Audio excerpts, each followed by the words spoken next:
Había de ser una muchacha blanca y hermosa como Yasmín. Ella solica se mantenía cosiendo robas para la gente. Ella solica se mantenía cosiendo robas para la gente.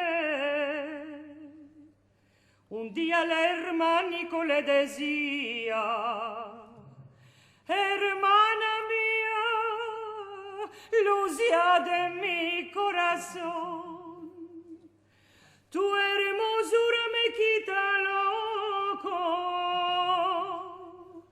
marido tuyo quiero ser yo.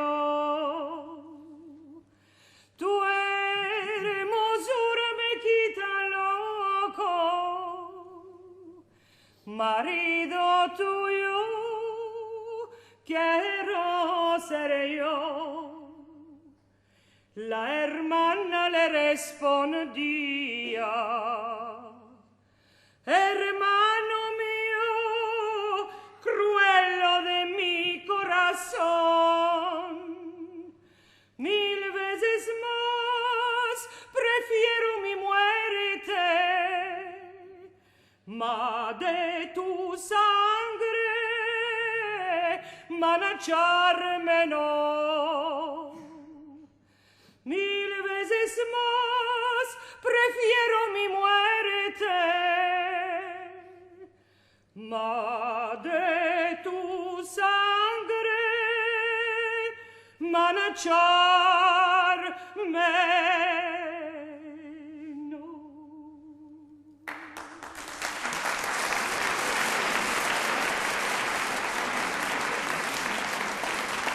Pregoneros por las plazas,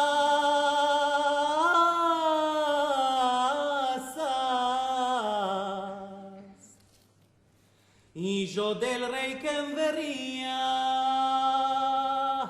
si vivo me lo traían, sus presentes se les daría.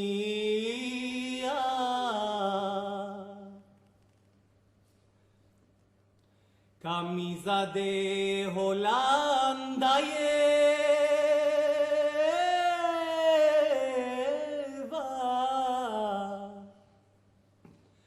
cabezón de sirma y perla, anillo lleva en el dedo, siempre ves ricos sazían. Una tarde de verano pasé por la morería y vi una mora lavando en el río de agua fría. Yo le dije, mora linda, yo le dije, mora bella, déjame ver mis caballos de estas aguas cristalinas. No soy mora el caballero, que soy de España nacida, que me cautivaron moros días de Pascua florida. Si queréis venir conmigo, en mis caballos iría, y la ropa el caballero con quien yo la dejaría. Lo que es de seda y grana, en mis caballos iría, y lo que no vale nada, el río lo llevaría. A pasar por estos campos, la niña llora y suspira, porque lloras, niña bella, porque lloras, niña linda. Lloro porque en estos campos mi padre a cazar venía, con mi hermanito Alejandro y toda su compañía. Abrir puertas y ventanas, balcones y celosías, que por traer a una novia traigo yo a una hermana mía.